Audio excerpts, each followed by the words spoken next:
juste pour essayer de voir quelle est la réalité de ce phénomène dont on parle beaucoup, qui est un phénomène marketing, qui est un phénomène également dans la réalité, notamment au niveau des usages faits des données par le grand public. Quelle est sa réalité dans les organisations aujourd'hui, par le biais de la DSI. Donc, je vais d'abord présenter TechTarget et me présenter.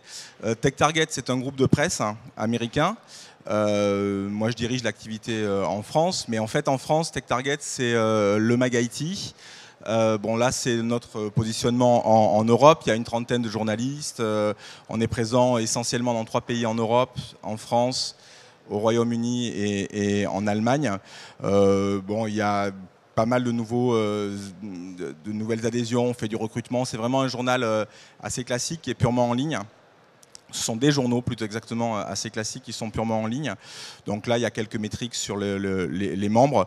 On a une approche un peu particulière qui fait qu'on a une bonne connaissance. En tout cas, je gère à la fois un peu l'éditorial et la partie marketing et produits et création de sites.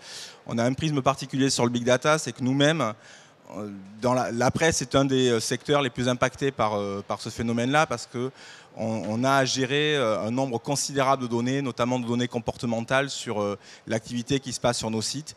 Et la compréhension de cette activité est au cœur du modèle de presse aujourd'hui, notamment sur le online.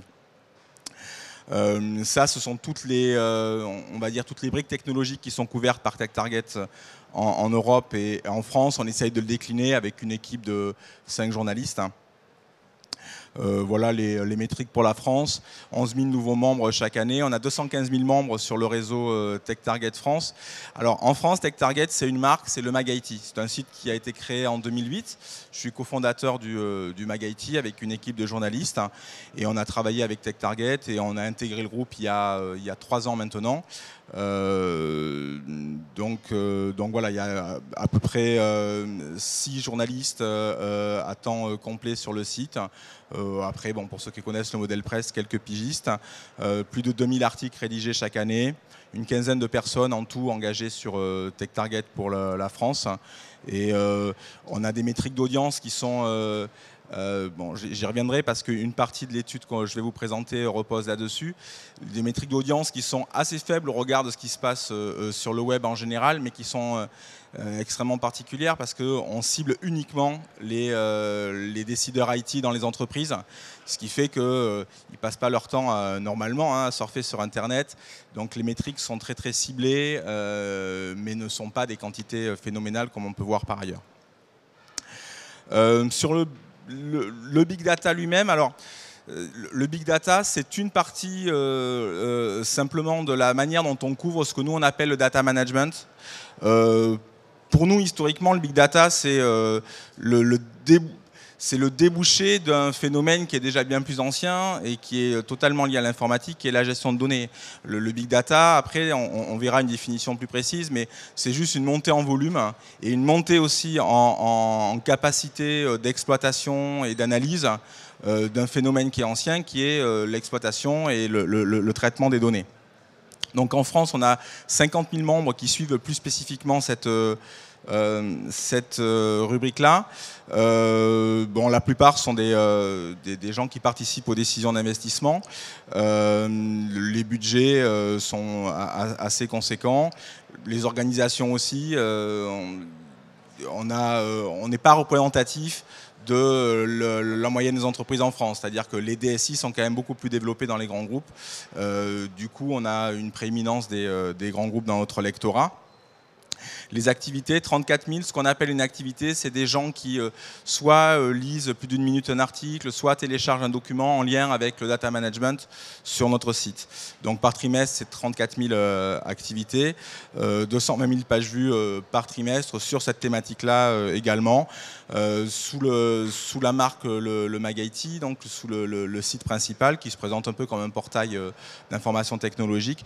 Il y a deux sites, on va dire, qui sont plus dédiés aux données ou à l'utilisation faite des données, c'est Search Application et searchdatamanagement.fr, qui sont des déclinaisons françaises en fait de sites et de marques américaines de TechTarget. Donc Pour revenir sur une définition à donner au Big Data, je me suis inspiré de ce que nous dit Whatis. C'est un site, c'est une forme de... Alors ça touche bien à la documentation, c'est un énorme dictionnaire en ligne en fait, qui fait partie du groupe TechTarget et qui donne des définitions de plus en plus précises sur les technologies. Sur le Big Data, ce que nous dit Whatis, c'est que c'est la gestion et la gouvernance, c'est un phénomène qui regroupe la gestion et la gouvernance d'un grand volume de données qui soit à la fois structuré et non structuré. Cette gestion-là, le fait de faire du big data ou d'avoir une stratégie big data, ça répond à deux choses. On pourrait avoir une approche, on va dire, défensive, qui serait de dire ça permet de regarder le marché, ça permet de mieux structurer ses données, de mieux connaître les données de l'entreprise qui sont le capital de l'entreprise. Il y a une approche plus offensive qui est aujourd'hui, en général, quand on parle de big data, et celle qui est mise en avant, qui est de considérer que la donnée est une ressource, un carburant, une ressource qui va être utilisée et qui va apporter de la valeur si elle est bien exploitée, et ce, quel que soit le secteur et quelles que soient les entreprises. Alors on verra qu'on peut relativiser cette notion-là, pas sur le fond, parce qu'il y a une adhésion générale à ce principe-là. Après, dans les faits, tout le monde a conscience que ça va se passer, mais la réalité des projets qui portent sur l'exploitation de données pour en faire des revenus est moins évidente que ça. La plupart des environnements Big Data s'étendent au-delà des bases de données relationnelles. C'est pour expliquer un peu qu'on part d'un monde qui est celui des bases de données, qui est déjà un monde où il y a un gros volume de données, à un monde où tout devient données. Et il faut donc des technologies capables de traiter ce mouvement-là. Ce que j'expliquais, c'est qu'au MagIT, on a une vision un peu holistique et entrepreneuriale de l'IT, c'est-à-dire qu'on considère que le Big Data concerne toutes les couches de l'IT. Et entrepreneurial, c'est que le Big Data, c'est aujourd'hui un des biais qui fait que la DSI justifie, ou en tout cas est rentrée totalement dans l'apport de valeur pour l'entreprise.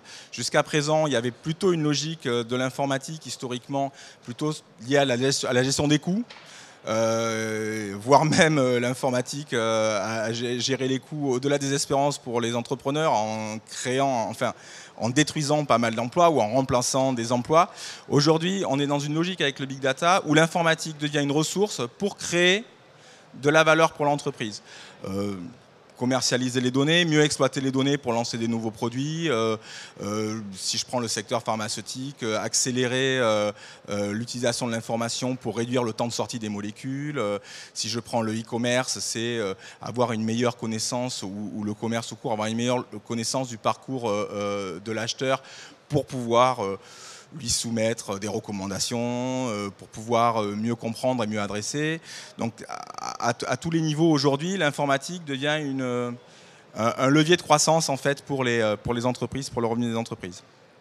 La manière d'arriver à ce phénomène-là, à valoriser les données, ce que je vais vous montrer à travers l'étude que nous on a faite et qu'on fait régulièrement sur les projets dans les DSI, c'est que toutes les couches sont concernées. C'est-à-dire que le Big Data n'est possible que parce qu'il y a des infrastructures de stockage qui le permettent, que parce que jusqu'à présent, la loi de Moore qui veut qu'il y ait des sauts de puissance informatique très réguliers qui permettent de faire de plus en plus de traitements, qui permettent de stocker de plus en plus de choses, n'a jamais été démenti pour l'instant. Donc tout ça n'est possible que parce qu'il y a du matériel. Et les investissements matériels sont consubstantiels du Big Data. De la même manière, tout ce qui est ingénierie logicielle, c'est consubstantiel du Big Data. Donc il y a des outils spécifiques au Big Data, mais le Big Data, ça impacte l'ensemble des investissements informatiques des organisations. J'ai mis à la fin sur l'impact économique du Big Data, l'alternative cloud computing est clé ici.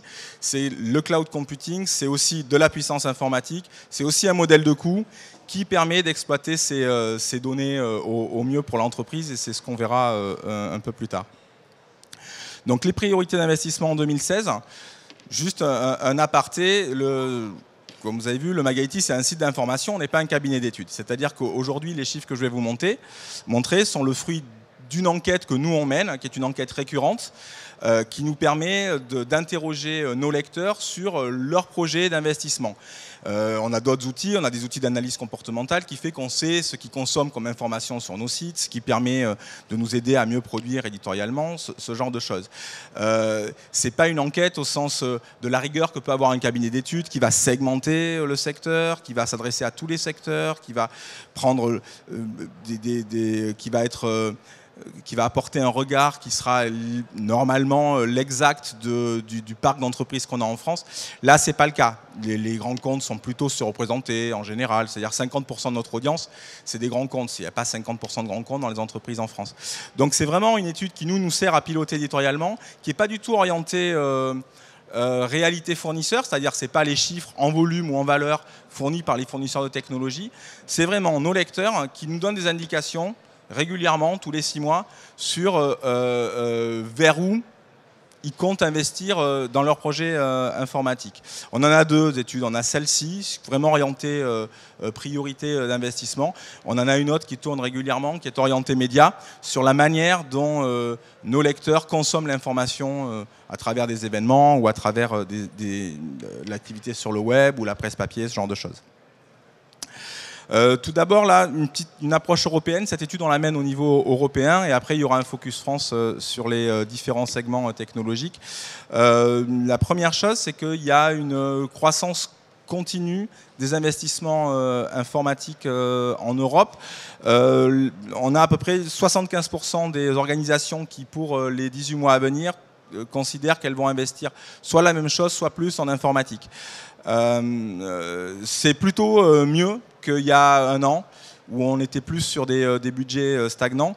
Je pense que le big data y est pour quelque chose, c'est-à-dire qu'à partir du moment où on considère que ce n'est plus seulement la gestion d'un centre de coûts, mais la gestion d'un centre de profit éventuel, les investissements sont un peu plus importants à investir pour tenter soit de faire des économies d'infrastructures d'un côté, soit d'avoir de nouveaux revenus de l'autre. Les services cloud, l'infrastructure et le logiciel sont les priorités d'investissement partout en Europe. Il y a un petit peu des différences selon les pays, mais quand même globalement, on observe les mêmes phénomènes un peu partout en Europe. Un paradoxe français, là vous regardez par exemple l'investissement dans les effectifs, ce qu'on a appelé au niveau européen staff. C'est en France que les promesses d'embauche ont l'air d'être les plus importantes dans l'informatique. On verra si ça se transforme dans les faits. En tout cas, c'est un petit peu l'indicateur qui tranche par rapport au reste. On voit aussi sur le hardware en France un peu plus qu'ailleurs en Europe. Il y a peut-être une logique de rattrapage aussi par rapport aux investissements d'infrastructures qui ont été faits dans les 2 années passées.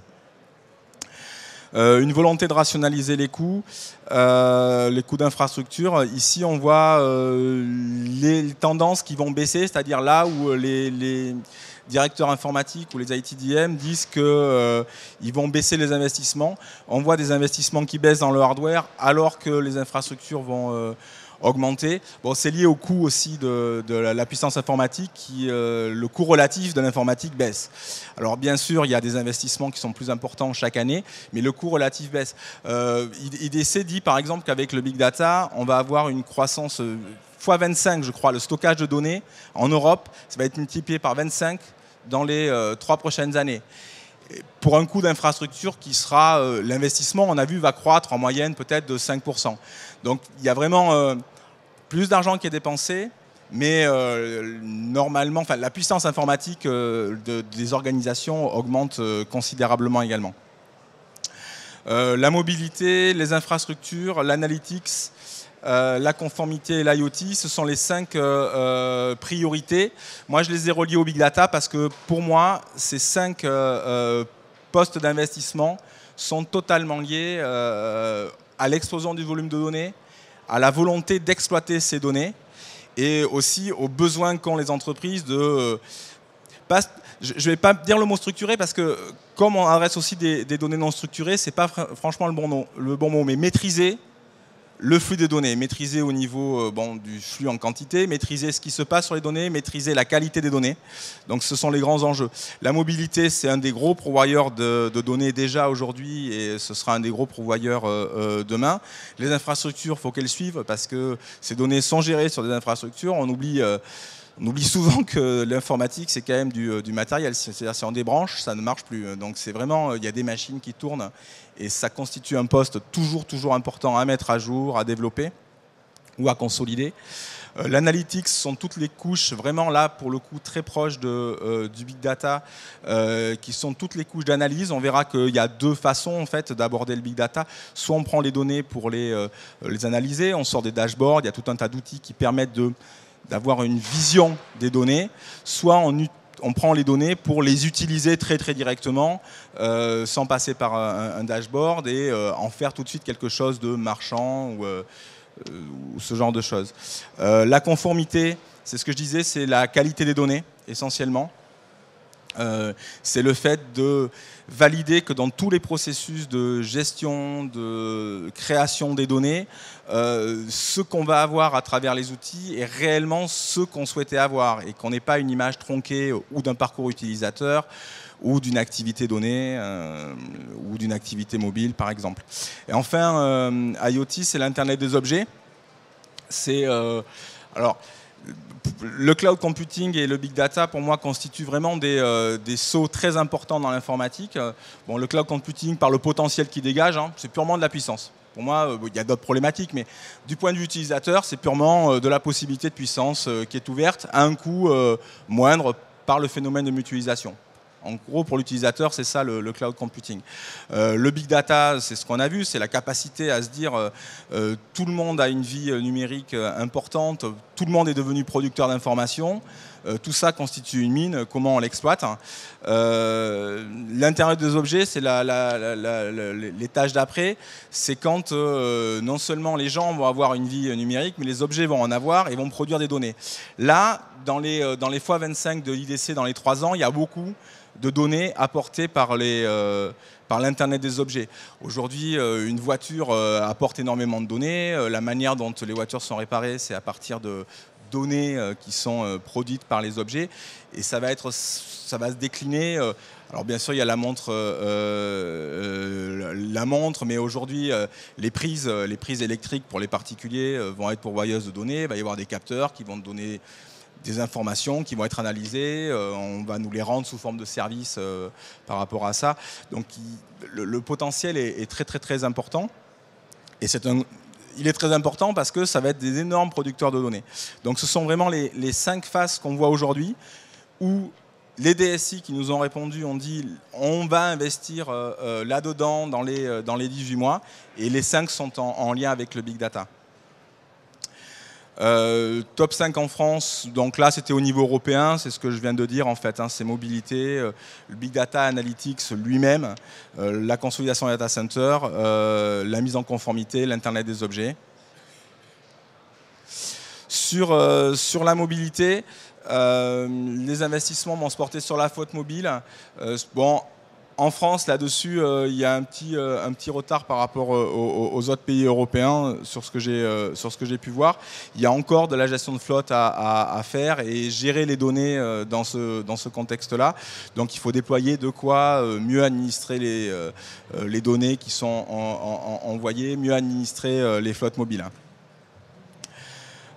Sur les infrastructures de data center, bon là, c'est l'informatique dans toute sa splendeur, c'est que quelle que soit la phase de renouvellement technologique, il faut réinvestir en permanence dans le data center pour le consolider, parce qu'il y a des technologies qui arrivent qui permettent de mieux exploiter. Le data center, c'est un gros problème, c'est aussi un problème foncier, c'est-à-dire qu'il faut donner plus de puissance sur 1 mètre carré d'occupation au sol. Donc les machines le permettent, la virtualisation le permet, le cloud computing le permet, mais ça demande des investissements en permanent. Donc il faut améliorer le refroidissement, la gestion de l'énergie, parce que ça coûte, le big data coûte très cher en énergie électrique, la virtualisation. Le cloud qu'on voit apparaître sous ses différentes formes, hybrides, c'est-à-dire que c'est des infrastructures où à la fois on gère de la mutualisation dans son parc privé et à la fois on mutualise au niveau mondiale sur des infrastructures publiques. On peut créer des infrastructures cloud au niveau privé ou tout simplement investir dans le cloud public et avoir toutes ces données infogérées à l'extérieur. Stockage primaire, donc c'est un élément important du cloud puisqu'on l'a vu du big data, puisqu'on l'a vu, le big data c'est déjà avant tout un problème de volume de données. On voit de plus en plus de gens de DSI vont tester le stockage des données dans le cloud. Alors, on entend souvent parler, y compris au niveau du grand public, ça ne va pas sans poser de problème de sécurité, de confidentialité des données, de savoir où sont hébergées les données. Mais bon, c'est une perspective et une alternative qui est de plus en plus prise en compte. Longtemps, il y a eu des freins liés à la sécurité. Aujourd'hui, les calculs l'explosion du volume de données impose de telles infrastructures, à la fois pour stocker et pour traiter, et un tel besoin de puissance que le côté moins coûteux du cloud, le côté mutualisation, finit par l'emporter sur peut-être la raison qui conduisait à se méfier d'un point de vue de la sécurité. Donc aujourd'hui, c'est quand même de plus en plus observé. La virtualisation du stockage, le stockage en réseau, tout ce qui permet à la fois d'accélérer le traitement des données stockées pour aller vers le temps réel et tout ce qui permet de réduire les coûts du stockage tout en appréhendant le nombre de données qui va exploser. La sécurité, bon, c'est toujours un investissement assez fort. La sécurité porte essentiellement pour l'instant sur le réseau et l'utilisateur final. Ça, c'est vraiment très lié au marché français. Il y a 30% des DSI qui expliquent que dans les projets sécurité qu'ils vont mener, la formation des utilisateurs finaux est déterminante. Ça fait longtemps qu'on en parle et n'importe quelle personne qui s'intéresse à la sécurité informatique dira que la principale faille, c'est quand même l'utilisateur. Donc visiblement en France, il y a un effort qui veut être conduit par les DSI à ce niveau-là. Je pense que là encore, c'est en lien avec les big data, c'est qu'à partir du moment où tout le monde devient producteur de données qui peuvent être valorisées par l'entreprise, et à partir du moment où tout le monde, ou en tout cas nombre de personnes en production dans l'entreprise veulent exploiter les données, on est obligé d'avoir des utilisateurs vraiment beaucoup plus avertis sur ce qu'est la sécurité des données, ce qu'est la sécurité des systèmes d'information. Au niveau logiciel, en lien avec ce qu'on a vu précédemment, les applications mobiles, tout ce qui est collaboratif, gros pourvoyeurs de données également, les analytics, la BI, qu'on distingue du big data. La différence, c'est vraiment le volume qui fait que les pratiques et les couches intermédiaires technologiques ne sont pas les mêmes. Mais sinon, c'est le même mouvement côté utilisateur. En développement, le big data impose des besoins un peu particuliers. On est plus orienté sur les interfaces utilisateurs. Et aussi, aujourd'hui, ce que j'expliquais en préambule, des projets big data, il y en a dans toutes les entreprises. Je vais y revenir tout de suite après, mais les projets qui sont menés aujourd'hui sont plus des projets d'évaluation du potentiel, voire même se tenir prêt, sans qu'il y ait une exploitation réelle des données, parce qu'en fait, la vérité, c'est que sur les usages, on ne sait pas. Là, je parle vraiment de tout secteur confondu. Il y a des secteurs qui sont plus en avance que d'autres. Mais la vérité, c'est qu'on ne sait pas quoi en faire des big data. Là, donc, on sait, en tout cas, on croit, et tout le monde est influencé par l'idée que c'est une mine potentielle immense. Mais dans la réalité, les usages ne sont pas encore tous trouvés et on ne sait pas vraiment quoi en faire. En revanche, on s'y prépare. Les méthodes agiles de développement sont en lien avec ça. L'idée, c'est qu'on s'y prépare et on sait qu'à un moment donné, il va falloir mettre en place des méthodes de gestion de projet et de sortie de produits informatiques ou d'exploitation pour répondre aux besoins des métiers qui vont dire là, j'ai une idée, ces données-là, je pense qu'on pourra en faire ça, on pourra en faire un nouveau produit, on pourra améliorer tel ou tel fonctionnement. Il va falloir le faire très très vite quand les idées vont sortir. Je crois que là aussi, il y a une logique qui tient de... On entend parler depuis plusieurs mois de la ubérisation de l'économie. Il y a cette peur-là, c'est-à-dire pour une entreprise traditionnelle, la peur que quelque chose arrive, on ne sait pas quoi, qui ringardise totalement l'entreprise et qui fasse que l'entreprise coule. Donc on se prépare, on ne sait pas à quoi. Et le big data, c'est quand même un peu ça aujourd'hui. Et les projets que nous, on voit, là, on a des indicateurs sur des couches technologiques et des gens qui nous disent on va mettre de l'argent là, on va investir là, et qui nous donnent des tendances. Après, sur le fond des projets, On a d'autres retours. C'est ce que j'ai mis là, l'horizon 2020, le point de vue de TechTarget et du Magaïti, qui sont des retours plus qualitatifs, qui sont basés en fait sur le travail de nos équipes éditoriales, le partage qu'on a au niveau international, sur qu'est-ce que vous voyez vraiment comme projet, qu'est-ce que vous racontent les DSI, qu'est-ce que vous voyez, comment vous voyez ces briques technologiques-là, ce genre de choses qui viennent quand même confirmer les tendances d'investissement, mais qui viennent leur donner une couleur un peu qualitative, un petit peu différente par rapport à l'ambiance qui veut que ce soit déjà arrivé, quoi. Donc les technologies établies qui sont liées aux données, donc les acteurs clés, bon, c'est des classiques, hein, IBM, Informatica, Information Builder, Microsoft, Oracle, tous les acteurs qui sont positionnés traditionnellement sur la data intégration, la data gouvernance. Donc les outils, plutôt des outils d'intégration assez classiques, des outils de qualité de données, de virtualisation des données pour une économie. Les bénéfices sont les bénéfices classiques, manipuler les données depuis plusieurs sources et avoir des systèmes de business intelligence. Les difficultés, c'est que dans ce contexte-là, les interventions manuelles restent quand même communes. C'est qu'il y a beaucoup d'organisations où la qualité de données, ça passe pas par des algorithmes très très développés, ça passe quand même par des gens qui vérifient que la donnée est bien où elle est et que la gouvernance, ça reste quand même une affaire d'humain, hein, essentiellement. Donc voilà, mettre en place une police des données, ce que nous remontaient nos collègues aux États-Unis. Les technologies en phase de maturation, ce sont les technologies qui sont liées au big data.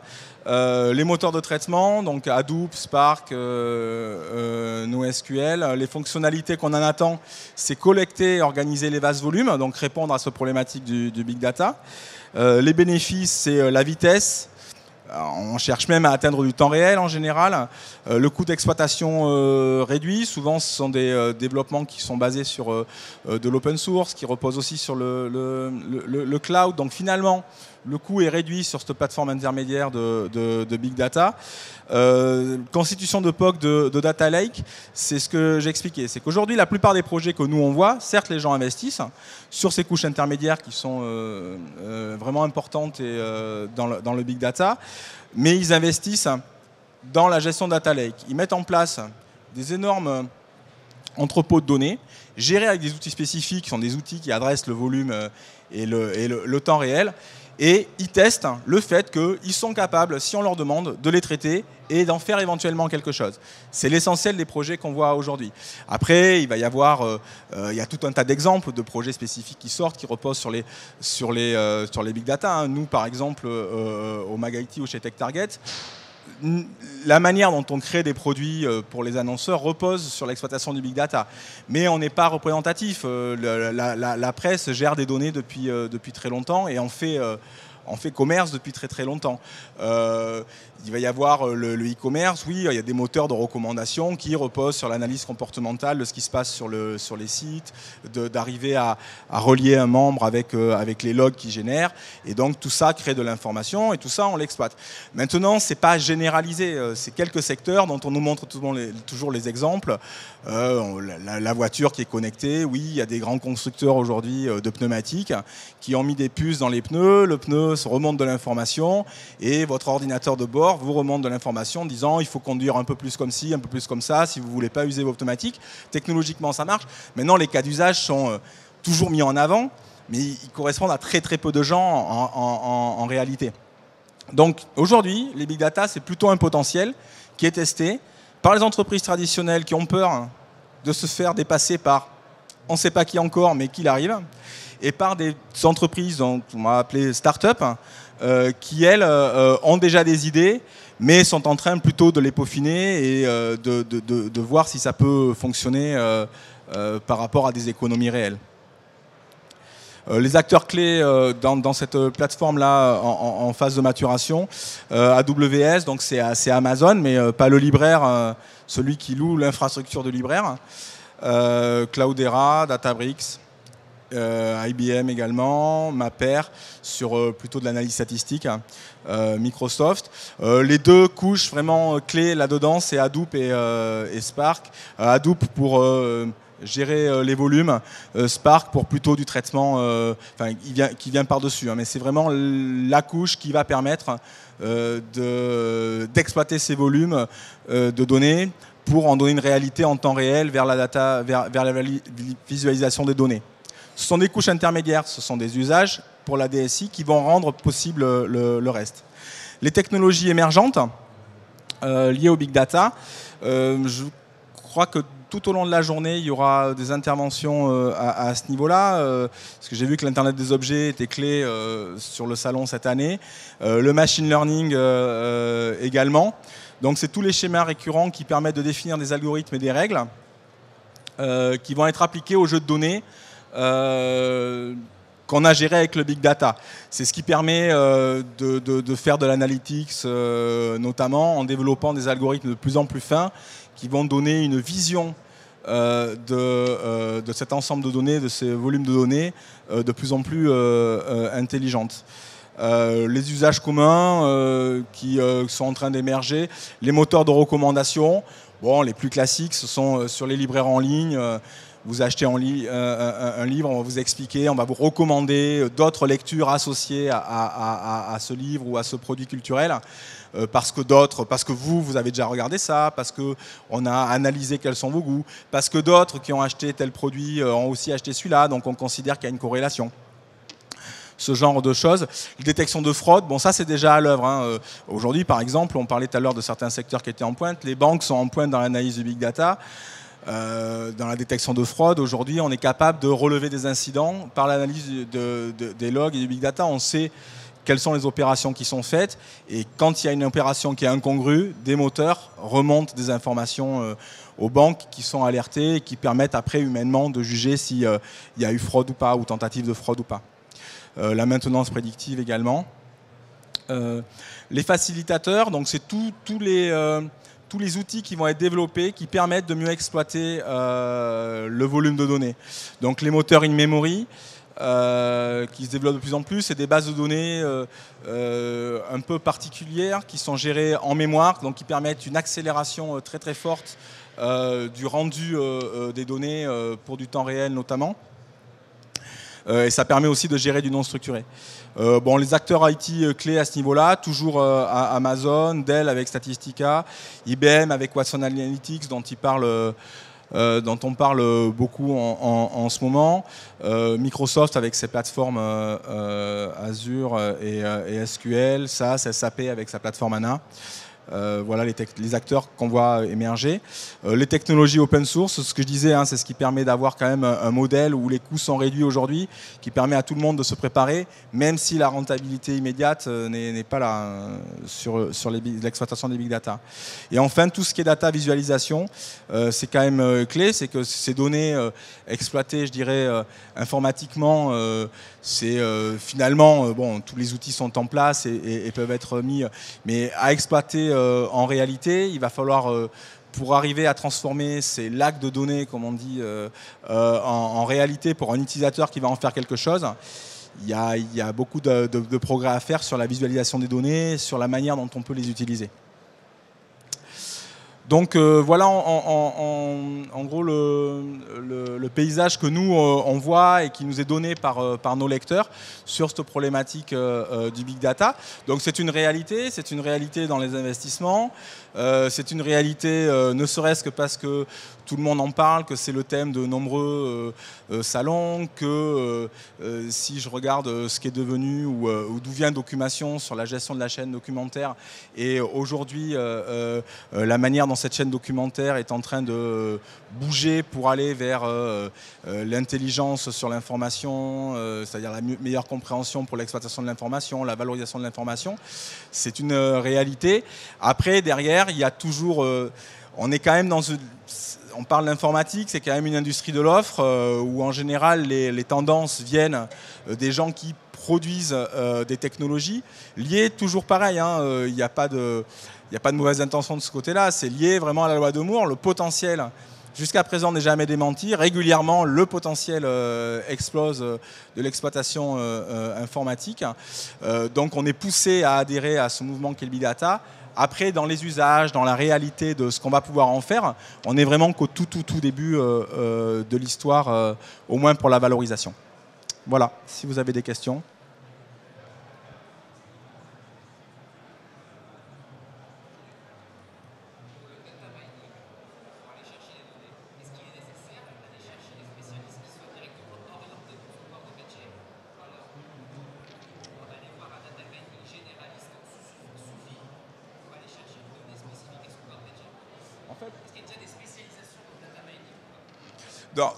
Aujourd'hui, en fait, je crois que ça dépend du métier, ça dépend de ce qu'on veut faire des données. C'est ce que j'ai expliqué. À partir du moment où le but est uniquement d'avoir une extraction des données, juste pour évaluer la capacité qu'on aura à gérer des données de qualité pour les exploiter à terme, je ne crois pas qu'il faille un spécialiste. Après, derrière, si l'idée c'est d'avoir pour son métier une logique de transformation avec un objectif d'exploitation parce qu'on sait que un secteur donné va aller dans cette direction, que les données dans cette direction-là vont apporter telle et telle valeur. Là, il faut des spécialistes métiers. Après, cette question-là, elle est clé parce que le DSI, notamment en France, où on ne lui a pas donné... les écoles, bon, c'est en train de changer, mais dans la formation des ingénieurs informatiques en France, on a une formation qui est extrêmement... on va dire partitionnée, qui fait qu'on a moins de profils, comme il peut y avoir dans les pays anglo-saxons, mixtes, orientés business, orientés informatique. Du coup, l'informaticien dans une entreprise, y compris au niveau de la direction, même si c'est en train de changer dans certains grands comptes, l'informaticien, c'est quand même un gars qui gère des process informatiques, qui gère un centre de coûts, et à qui on ne demande pas son avis sur ce que fait l'entreprise. On va lui demander de mettre en place des moyens d'infrastructure. Aujourd'hui, quand même, c'est en train de changer. Parce que l'informatique est partout, donc il va bien falloir qu'il s'intéresse à l'entreprise. De l'autre côté, lui, il a un effort à faire côté métier. Donc en fait, ce n'est pas vraiment un spécialiste qu'il va y avoir. Ce sont des interfaces. C'est des groupes qui vont se créer. Les endroits où les données vont être bien exploitées, c'est des endroits où il va y avoir des groupes de réflexion sur les projets qui intègrent à la fois les métiers et à la fois les techniciens informatiques. Donc je ne sais pas s'il y aura un profil... Soit il y aura des profils mixtes qui émergeront, donc des gens qui ont un gros potentiel technique, une grosse connaissance, des ingénieurs, mais avec une grosse sensibilité métier. Là, si on parle de valorisation au sens pécunier, ce n'est pas qu'une sensibilité métier, c'est une sensibilité business. Soit il y aura ces profils-là, et certainement qu'ils émergeront, il y en a certains qui émergent déjà.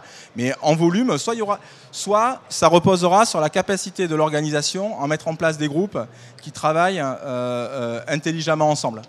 Donc c'est plus ça en fait que de dire à un moment donné il faut recruter tel ou tel profil. Je crois que ça dépend des secteurs, ça dépend vraiment de l'organisation aussi. Ouais.